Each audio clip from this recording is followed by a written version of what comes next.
a good crowd here. This is one of the few years that we have not had some kind of bad weather on the night of Town Hall. So I think that's helped with our turnout tonight. I know we have several people tuning in. Art and Ann Berkemeyer, for one, told me that they would be watching the live stream from Florida. So must be nice. I wish I could watch this from Florida. But so because of the live stream and people have all kinds of different hearing abilities, I've been asked multiple times to say that if you have a question, Chris will come around with a microphone, or there is a microphone here for when we get to that part. So, but on the live stream, they can't hear you at all unless you're on a microphone. I can probably hear you, but it would be helpful to everybody to use the microphone. So, just a reminder of what we do here tonight at our annual town hall. We go through what we have done as a community, as a parish, over the last calendar year. So for some things, that makes very instant and clear sense that we're going by the calendar year. When we get to the financials, though, it can get a little bit confusing. Are we talking fiscal year or calendar year? We're talking calendar year. So the second half of the last fiscal year and the first half of the current fiscal year are encapsulated in the numbers when we get to the financial bit. And I'll remind you again when we get there, okay? All right, but tonight we're going to start with, usually I end with some musings or some plans or thoughts for the year ahead. Tonight we're going to start with that because I've been praying and thinking about what makes a healthy parish, what makes a thriving parish. And in talking with Jonathan, our communications coordinator, he suggested we put these thoughts up front, and then we can maybe look at the data through the lens of some of the characteristics of a healthy and thriving parish, and that might help us to see kind of where we are. So let's go to the next slide. Thank you. So our order of business today, healthy parish, by the numbers, youth and young adult ministry, by the numbers, and strategic plan. Item number 2 by the numbers is our sacramental and attendance numbers, and item number 4 by the numbers is our financial numbers. Next slide. Next slide. Healthy parish. What defines a healthy parish? These thoughts are not gospel, but they are what leaders and thinkers have suggested might be good signs of a healthy parish. So let's go to the next slide here. A healthy parish makes Christ accessible. And obviously, this has to do with having a healthy sacramental schedule, that we have Mass at times in which people can come and attend Mass and receive the Eucharist. We have a baptism schedule that is adequate for the numbers of baptism, confessions. We make Christ accessible. But I think there's also something to be said about our mindset as a parish staff. Are we people who look for ways to solve problems so that people can access the sacraments, or are we people who just say, that's the way it is, sorry, you're out of luck? More on that later. Next slide. Grows faith and worship. We're in 2 things here. A healthy parish is a parish that provides opportunities for people to grow in their own faith, but also provides opportunities in which our worship is always striving to grow both in opportunity but also in excellence. So grows faith and worship. Next slide. Has stable leadership. This, I think, applies both to ordained leadership. I don't know that people would say stable when they think of me, but I am completing my 7th year here. I arrived in July of 2019, so at least chronologically, we've had some stable pastoral leadership, but I think it also applies to our lay leadership. We have some stability on parish council and finance council. I think that we have some staff who have been with me now for several years, and I think we've achieved a degree of stability in that. Many of our volunteers have been in roles for a few years, not so many that it feels like it's their own personal kingdom, and hopefully not so long that they feel burnt out in their roles, but long enough that we're not constantly starting over with change in leadership. Next slide, please. Sends forth disciples. A healthy parish, a thriving parish, is a parish in which people go forth from the building, from Mass, and bring the faith out into their communities, that we're sending forth disciples. An unhealthy parish, a stagnant or a dying parish, is a parish that everything happens here, and the only signs of life, few as they are inside these 4 walls, and we want to think about, are we sending forth our disciples? Next slide, please. It's a home worth investing in. That, one of the things that we talk about on staff sometimes is the sunk cost fallacy, where that's the illogical thinking of saying, I've already spent this much, I got to continue to pay into it. We can fall into that trap sometimes with our cars, right? But you can fall into it with buildings, and you can fall into it with communities that you say, well, I've already invested this much, I just got to kind of keep, as opposed to a community and facilities that people say, no, this is worth investing in. We see a return on our previous investment, so we want to keep investing.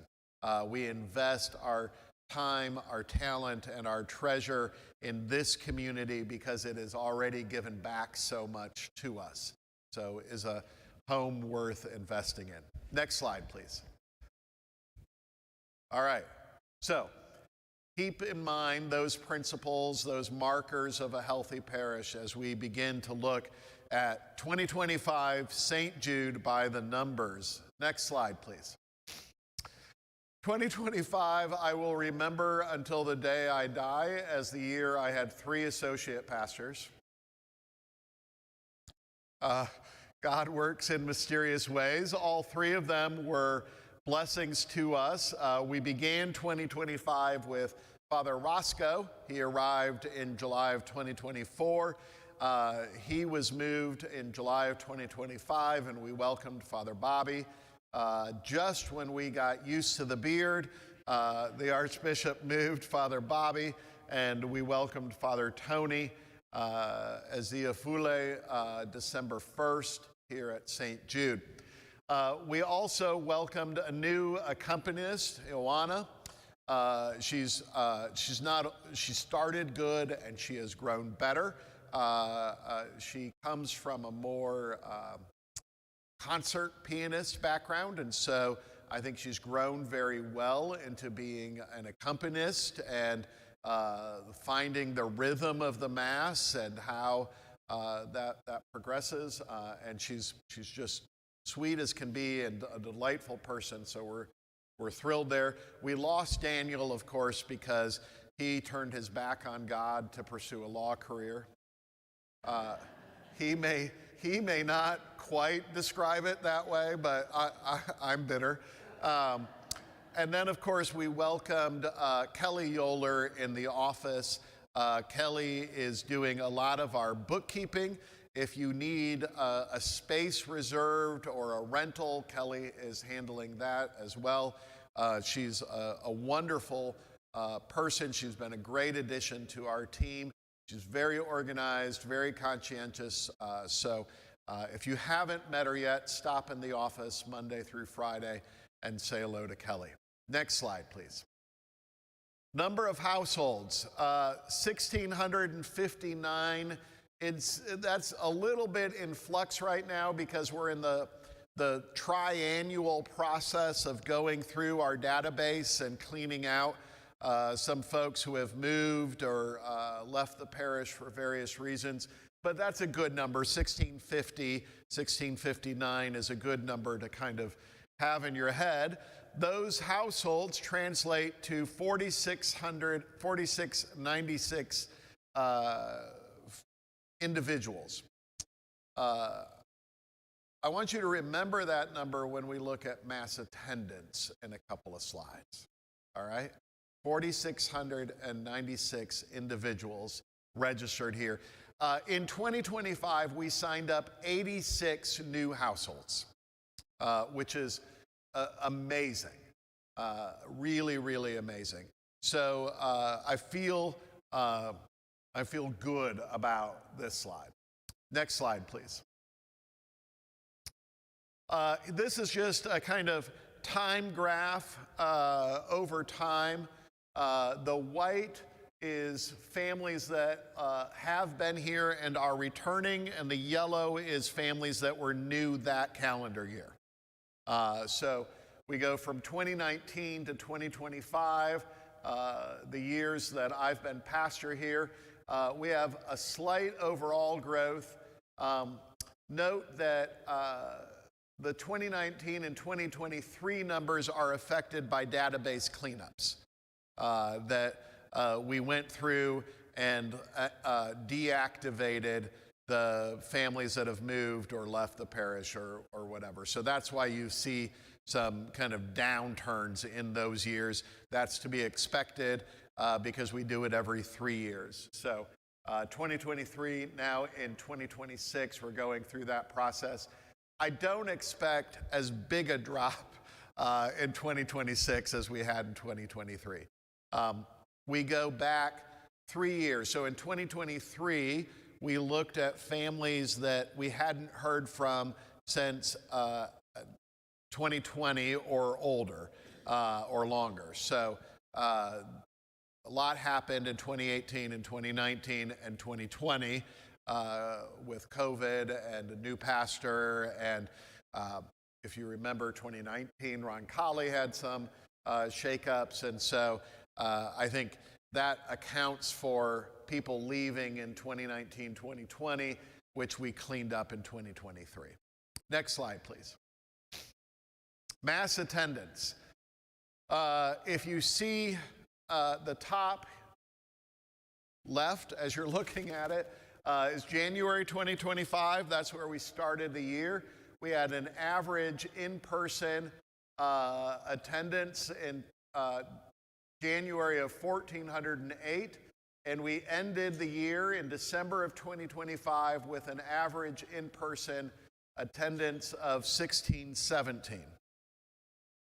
Now, I know I told you not to talk without the microphone, but who remembers how many individuals are registered at St. Jude? 4,696.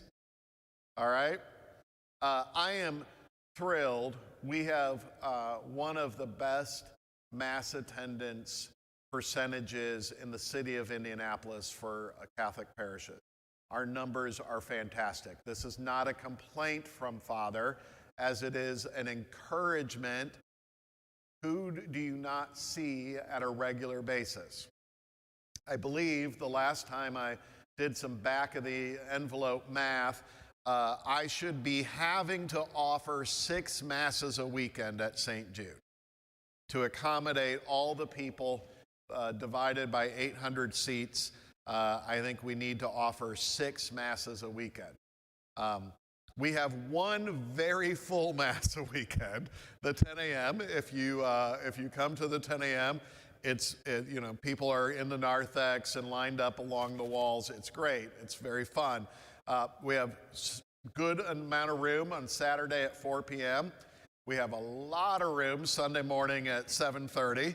Although that number's come up, it's steadily grown a little bit, and we have an empty church at 11:45. It's not empty. It's 160 people, 150 people, somewhere in there. That's all included. But what I'm trying to say is we don't need 6 masses because we can't fill the 4 that we have. So are we sending forth disciples? Are you being sent forth? Healthy parish. We have some work to do. But I don't want to take away in any sense from the fact that our parishioners are coming to Mass in very respectable numbers, considering their peers and our other parishes. Next slide, please. Okay, Jonathan, our Connected editor and communications coordinator, he always likes to brag because he has extraordinary readership rates for the Connected email. St. Jude averages 57.2 percentage open of the Connected email, and you can see other faith-based group emails average 41%. We have, in December of 2025, we were running at about 1,300 people receiving the Connected email. I do know that not all of you like email. It's not your preferred format, but the Connected email is our primary means of communication. It's rare, but I do send important midweek special editions out with big news from time to time. And then the Friday every week email contains a lot of information about what's going on here at St. Jude. Next slide, please. Sacraments and pastoral care. I'm going to stand over here so I can see more clearly. Again, we have 2019 at the bottom and 2025 at the top, highlighted in white. In 2025, we did 57 baptisms, which was down a little bit from the year before, but 88 confirmations, 5 marriages, and 28 funerals. It was nice to have a year in which we had more baptisms than funerals. That's not been true every year, or it's not been as big of a difference every year. The marriages are beginning to pick up. Those are marriages happening here at St. Jude. We typically do marriage prep for another 10 couples who want to get married at Sacred Heart or the Cathedral or St. John's downtown, another church with a longer aisle.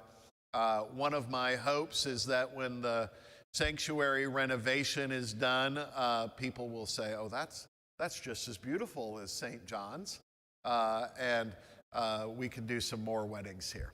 But all in all, strong numbers. I don't know what happened in 2024 where we had 80 baptisms. I do have a memory of feeling like I was doing baptisms all the time, but I don't know if there's a real reason why we had so many in that. Next slide, please. Our religious education / family formation numbers. We have 46 children. These are for non-school families.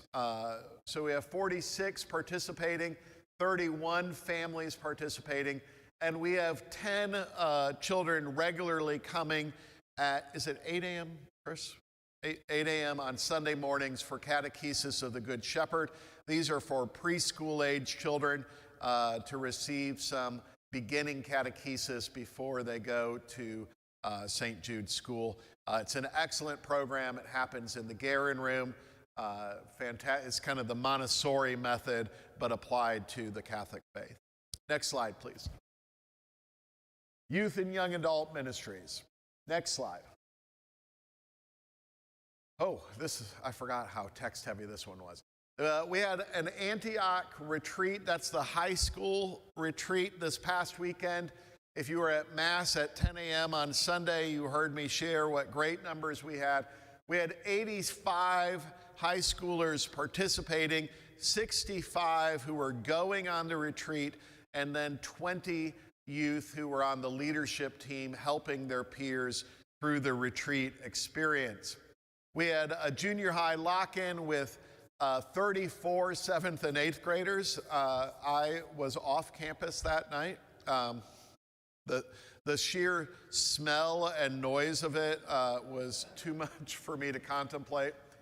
Our high school youth group meets 3 out of 4 Sundays a month after the 10 a.m. Mass.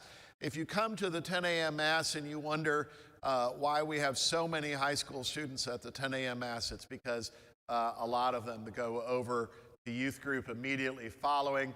We range from 30 to a high of 55. It's usually around 30, 35 on a Sunday. Junior high youth group meets on Tuesdays after the 6 p.m. daily Mass in the youth center. Attendance for that ranges from 15 to 35. If you come to daily Mass on a Tuesday, it's a little bit less visible while we're over in the Roncalli Chapel.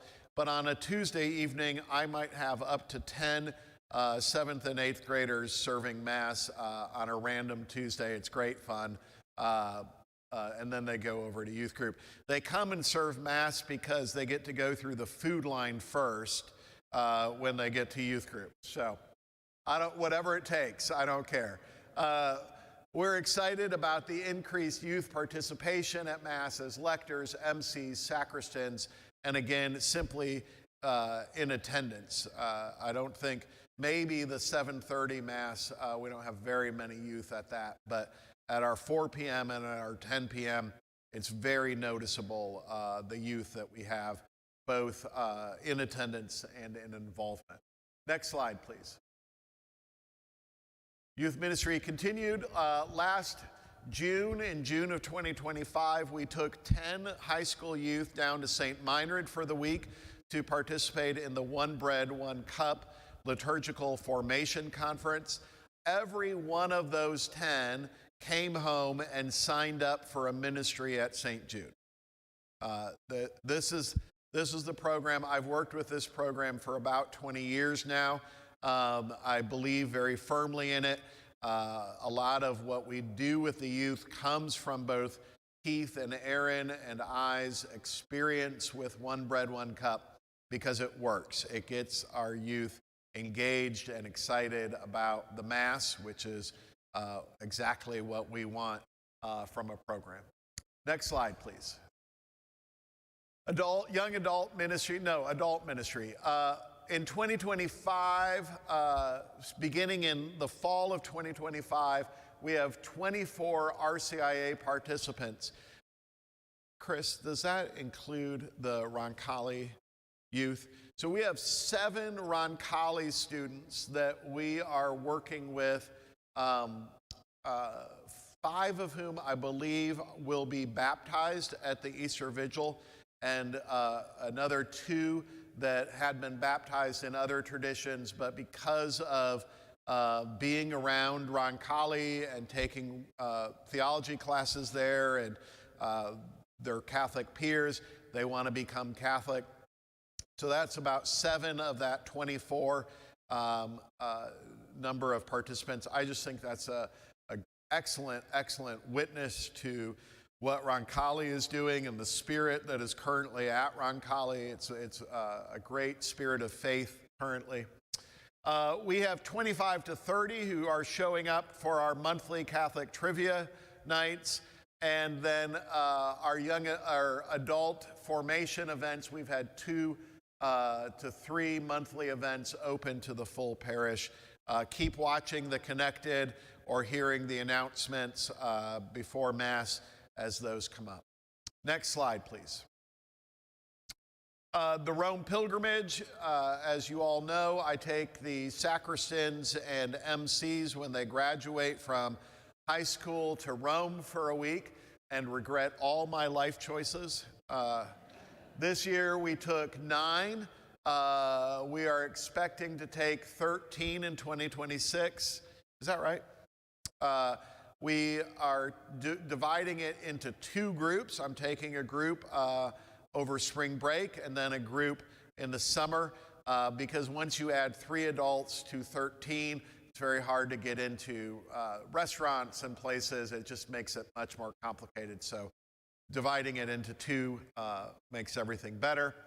But there's some pictures from the 2025 Rome experience there. A great group of young people and a great week, except for the heat. This fat priest is not made for July in Rome. Next slide, please. St. Jude Outreach. We raised $30,000 for St. Vincent de Paul here at St. Jude in 2025, which is fantastic. Really, really great.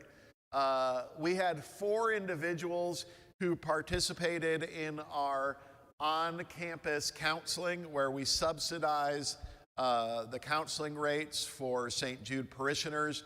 They meet in the basement of the parish center, the old rectory. It's a great program. The counselors come from it's John Cadwallader's practice, but the name of the practice is escaping. Central Psychological Associates. They come from there. So we have a partnership where they just kind of work on campus and they bill us for the subsidy portion of their clients' view.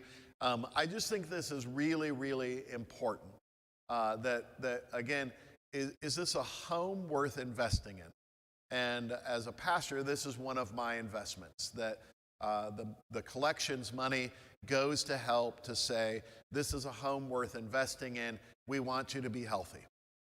We want you to be whole, and we want that to be a Catholic-rooted experience that with counselors that we can trust, and you don't have to go far off to a different place. I just think this is a really important piece for us. We also had 6 people, 6 parishioners participating in spiritual direction offered here at St. Jude. Tammy Stewart and some other directors also meet in the basement of the parish center with individuals, helping them to grow in prayer and faith and discern God's movement in their everyday life. So really, really great. Next slide, please. Parish Festival, we had a profit this year of $75,400, which is a very healthy profit. We had some higher expenses this year, which ate into the profit a little bit, but still a very, very respectable profit. All of that money went straight to our long-term maintenance savings account held by the Archdiocese. It's known as the ADLF, or the Archdiocesan Loan Fund. So we make a small 2.5–3% interest on deposits there. But by them holding it, they can loan out money to other parishes in need. But we have over $300,000 now in that long-term maintenance savings account, and we continue to add to that every year as we go. Next slide, please. St. Jude financials. Next slide. Our parish collections. Now remember that this is calendar year, not fiscal year.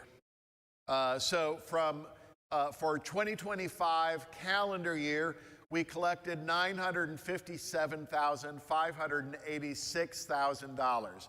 You can see here our trajectory is fantastic. We've been growing in our faithful stewardship. Stewardship is about much more than just money, but money is a part of stewardship. And so we can kind of see that, as our mass attendance has grown, our stewardship has grown. That's the tie for me. It's a 1.5% increase over 2024. Next slide, please. Households giving to the general fund. This is regular collections is the general fund. 1,177. You can see we took a hit in COVID, but since COVID, we've been generally on an upswing of number of households that are giving.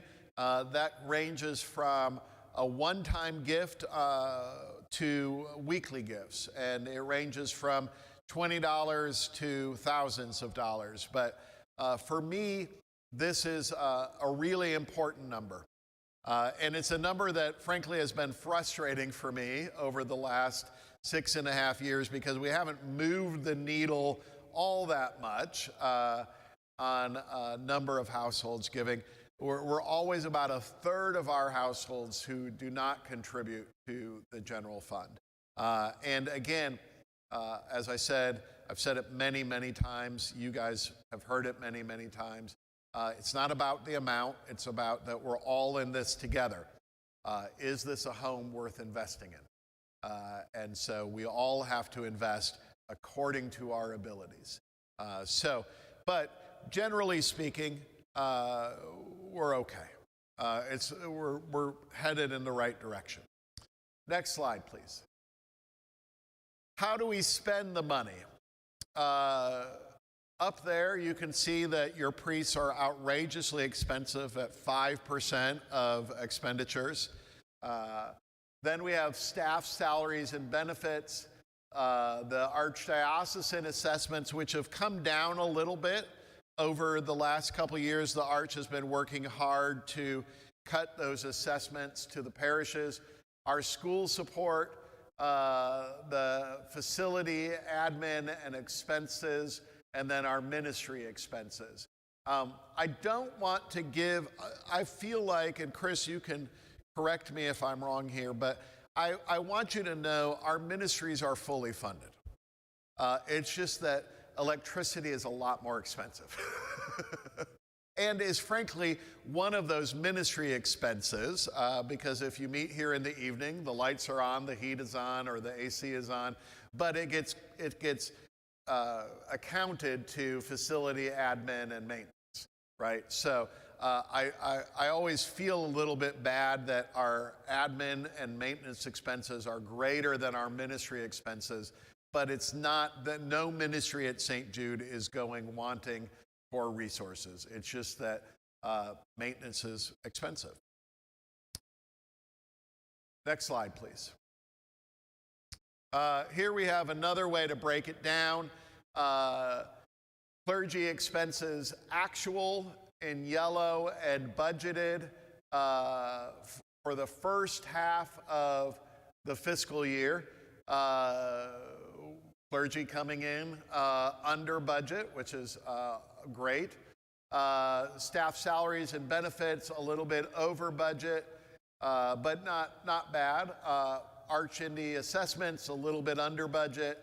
Our school support, we are giving exactly what we budgeted for that. Facility admin and expenses, again, running a little bit high, but not worryingly high. And then our ministries and associated organizations are coming in under budget.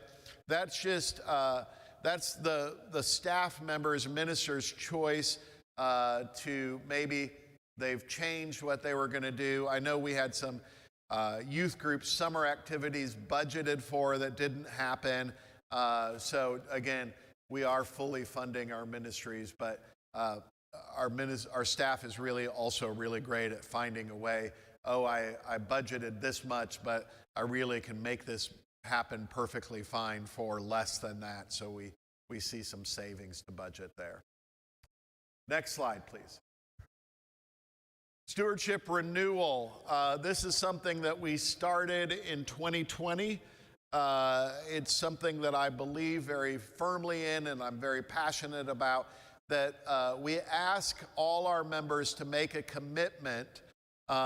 You can leave the financial piece off, but when you turn in a card, I know that you have thought and prayed about your engagement with the parish. And so turning in that card is really important. We have a 33.3% participation. It's down 3.5% from 2024. I don't know why. I don't think we did anything different. I don't, from our giving being up, I don't have the sense that people are giving less or they're angry or it just people didn't turn in the card. Maybe they were busier this fall than they were in 2024. I don't know. Our parish, though, of people who turned in cards, we made 4,921 prayer commitments. That section on the stewardship renewal card of will you pray for persecuted Christians? Will you pray for vocations? Will you, whatever that list is, people checked 4,921 commitments to prayer. Our parishioners made 2,214 ministry commitments. What that means is that a lot of people are engaged in multiple ministries. People aren't doing just one thing at St. Jude, which is a positive, but also a negative. People might feel like they need to because not enough people are stepping up. And then 471 offertory commitments were made. That is, how many cards, raw number, were turned in? 530 cards were turned in. That's 33% of our parish. And of those 530 cards, 471 contain an offertory commitment. That is, we will give this much a week or this much a month or this much a year towards the offertory. That's, again, really just about, are you thinking and praying and making an intentional decision, or do you panic when the basket comes by and throw whatever changes in your pocket into the, right? We want to be intentional disciples and good stewards. Next slide, please. Strategic plan. Oh, yeah. I was like, what are we talking about here? We are progressing on the rectory. This is obviously a few days old. It was taken last week before we hit 51 degrees. Wasn't that amazing? I felt like I could continue to live in Indiana when we hit 51 degrees this week. Today they put gutters around the outside of the new rectory, so we continue to move. We are awaiting city inspection of the plumbing and electrical work and all of that, and then we'll put in insulation and drywall and drive to the end. Next slide, please. This is a picture looking from the kind of back third of the main floor of the house towards McFarland Road. So those are the double doors. They're tan. You've driven by them on McFarland. That's the view there. Two big windows on either side of the door, letting in lots of light.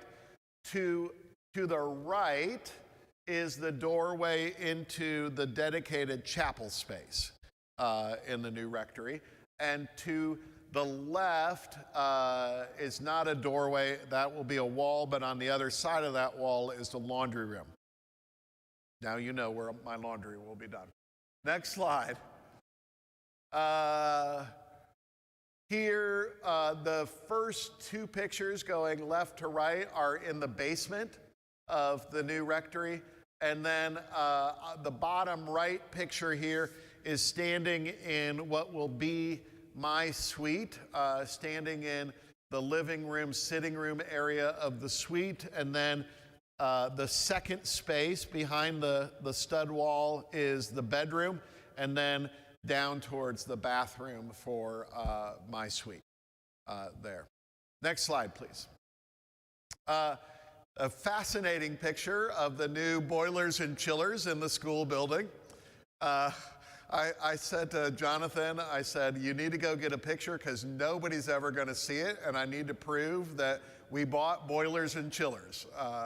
So that's what we did. Next slide, please. And then you all here have this view tonight.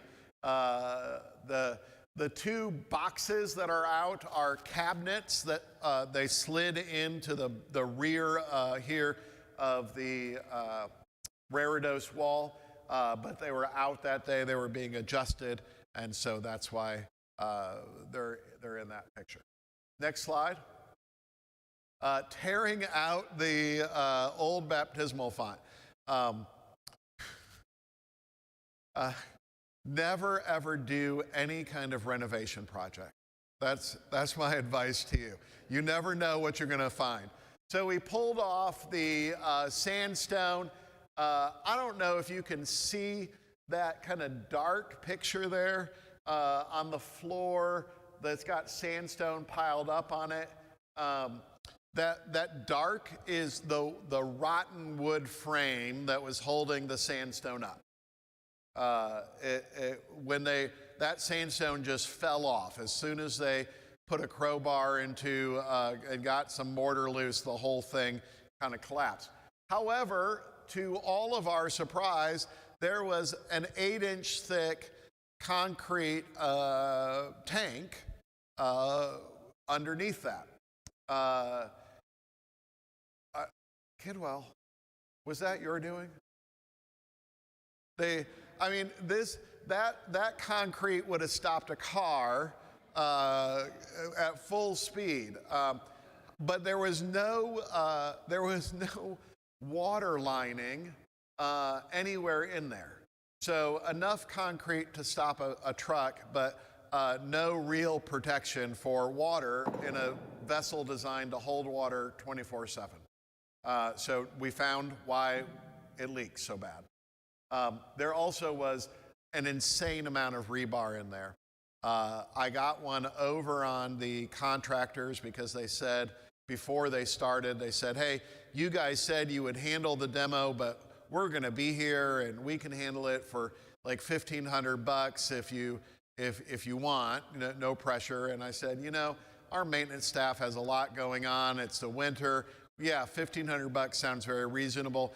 They have been cursing my name because I guarantee you they lost money on that bid. Next slide, please. Thank you. That's the end of our official presentation, and we have some time for questions. If you raise your hand, Chris will come around with a microphone, or you can just come on down to this one. I'll turn it on.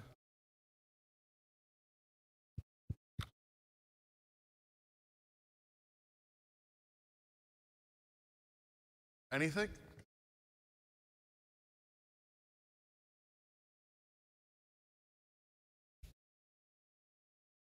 On the I can hear you. You're coming through.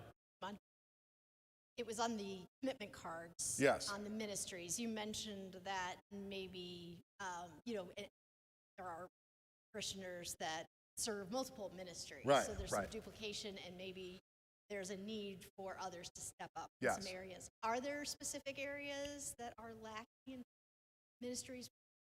Definitely need more involvement. It's a great question. I hear from time to time, Chris, if you go to him, let me ask you,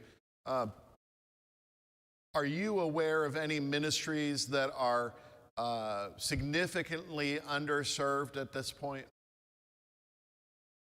The biggest thing I would say is we could use some more liturgical ministers at the 7:30 and especially the 11:45. Yeah. We are short on mass coordinators, EMs, lectors across the board, especially that late. So, but with the attendance where it is, it's all Right. relative. Right. We have over 160 extraordinary ministers in our system. So we have lots of extraordinary ministers. Not many of them go to the 11:45. We have a good rotation of mass coordinators at all of our masses, except the 11:45. One, maybe two folks coordinate at that mass. So That's the biggest need right now. The stewardship committee reaches out to ministry leaders and says, hey, as we're going into the stewardship renewal every September, we say, hey, if you would like us to highlight your ministry in some way as an area of great need, we'd be happy to do that. We hear from very few ministry leaders that say that they are heavily in need of more help. That's not to say they wouldn't take more help and find a way to do more things, but we have everything pretty well covered. Yes, a couple quick questions here, Father.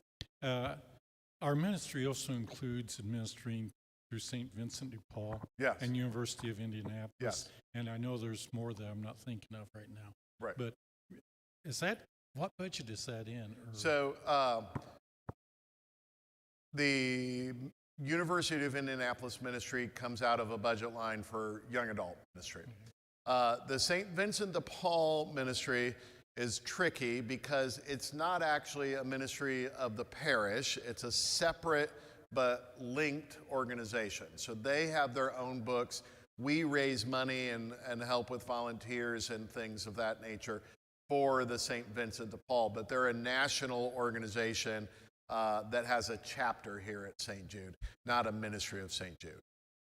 Does anybody keep track of the contributions St. Vincent de Paul? In other words, the food and the clothing and what have you? Not so much of the tangibles. We keep track of the money, and that was $30,000 in 2025. Thank you. Yeah.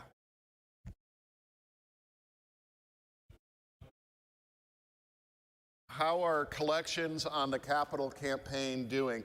Our contract accountant is in the back row, making sure I don't say anything wrong. Very well.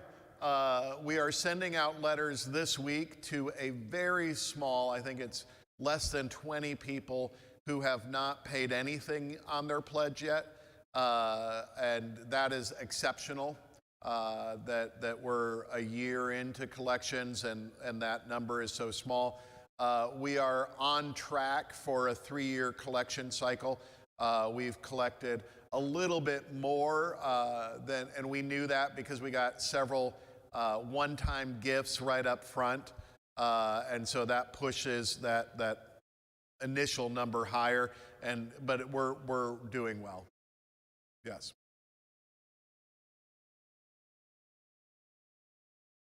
Other questions, comments, snide remarks? I gotcha. My Fitbit is gonna love this. I'm gonna have lots of steps. Into the microphone, please. When's it going to be completed? When's it gonna be completed? We are hoping, I can't use 2 microphones, that'll be way too much. We're hoping that the church renovation will be completed February 27th. We had hoped to get it done by Ash Wednesday, but there were a couple of delays in material production. The stone for the Reredos wall, I've learned so much about things I didn't even know existed.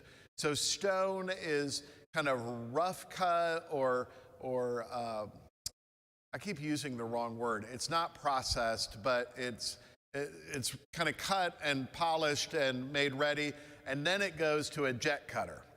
And that first cutting company flaked out on our contractor and left him sitting with all the stone, so we had to find another. I think we actually found 2 so we can farm it out and get it done quickly. We should see stone starting on the Reredos next week, but of course we're pausing so that all Ash Wednesday masses will be here in the church. I said this morning at the morning mass at Roncalli Chapel, I'd have to run an Ash Wednesday mass every half hour on the half hour to accommodate the number of people who come through St. Jude on Ash Wednesday. All our masses will be here. Work will resume the day after Ash Wednesday. They are working just kind of as much as they can, but you can only do what you can do with the materials you have at hand. So, good question, Barb. Anybody else?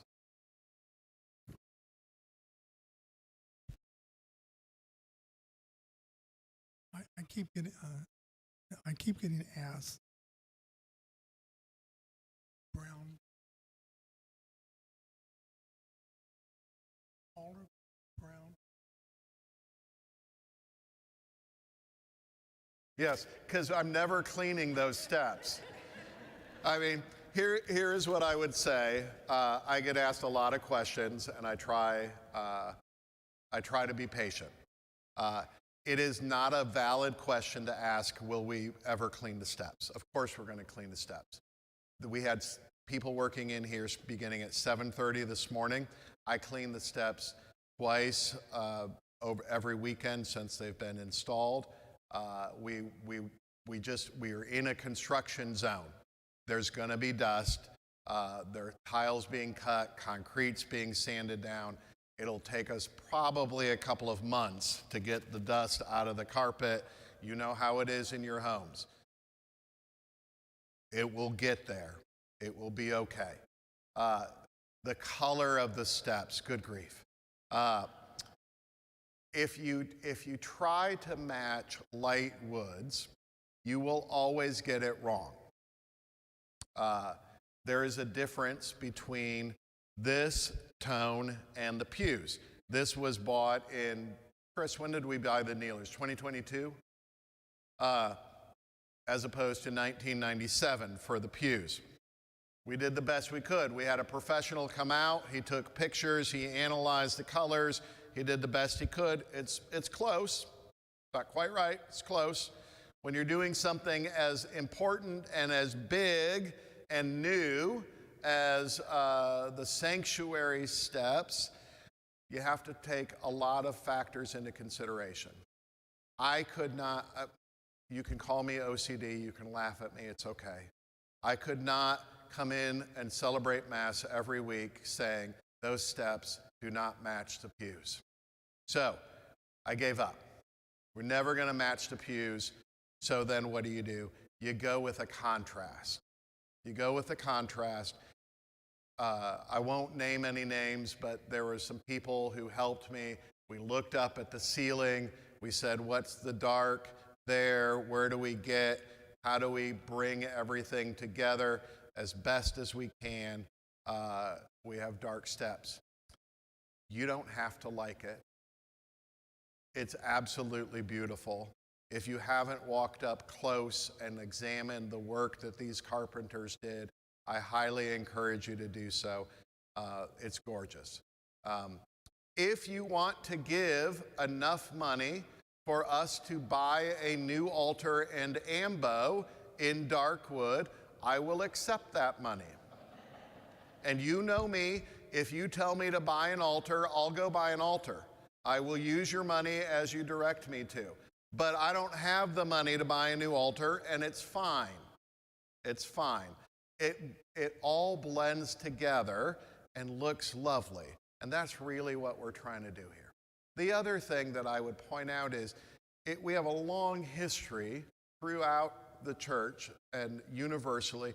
The sanctuary is always set apart and visually set apart. We used to build stone screens to set apart the altar and the sanctuary. Now, we haven't done that since the Council of Trent, but we still find ways to set it apart. If you go to an old Gothic church, there's what they call the triumphal arch, setting apart the sanctuary from the rest of the church. Darkwood Steps is in that tradition of saying, hey, pay attention. This is different space than the rest of the church, right? All right. We will dust the steps, I promise. Okay. Next, yes, Chris. Wait. We got to have you.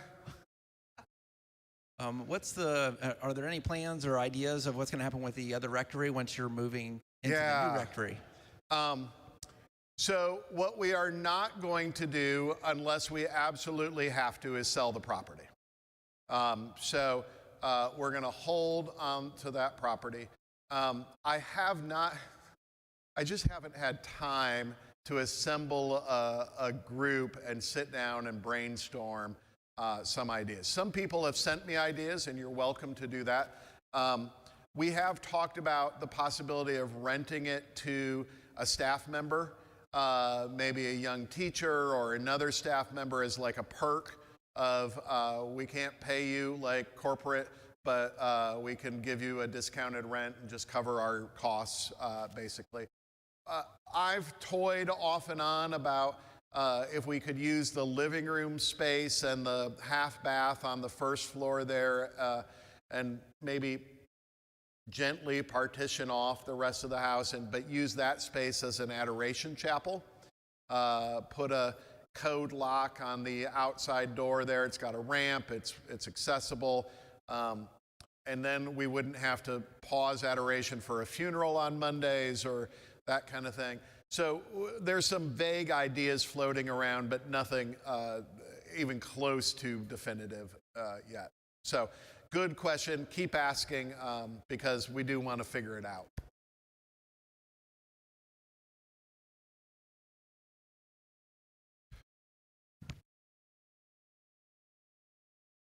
Just one more quick question. Yeah. This is for consideration by the people here in the church. Additional parking, like maybe between the fence and the air conditioner right outside here. As you come to the 4 o'clock Mass, 10 o'clock Mass, parking is at premium. It is. I realize we have Roncalli at our access, but it's a long way. It is a hike, especially in bad weather. Yes. No. On my list of things I'd like to get done is improving the parking lot surface. This summer, we got some teen workers to really upgrade it visually, and they restriped it. I think they did a pretty great job at that, and that really improves it. You can actually see what lane you should be in as you're going out onto McFarland now. But I'd like to get a big chunk of the parking lot repaved. We can apply. The federal government has a school safety grant, and monies from that could be used towards that repaving, but it would still cost us a chunk. But part of that is saying, is our parking as efficient and well-designed as it should be? And are there spaces where we should reutilize or redesign or so it's on my long-term list. I know that at the 10 a.m. or on a Christmas Eve or on an Easter Sunday, it's an absolute nightmare. I do know that. It's kicked down the road just a little bit. Anything else? If not, we're at an hour, so speak now or forever hold your peace. You got a question in the back there. Yeah, Father, I'm embarrassed to ask. Something. The Verdi, will it be centered under the window? It looks like it's off left. That's where you're sitting. Is that okay? Yes. I kept looking over. It's like, okay. Good. Embarrassed to ask.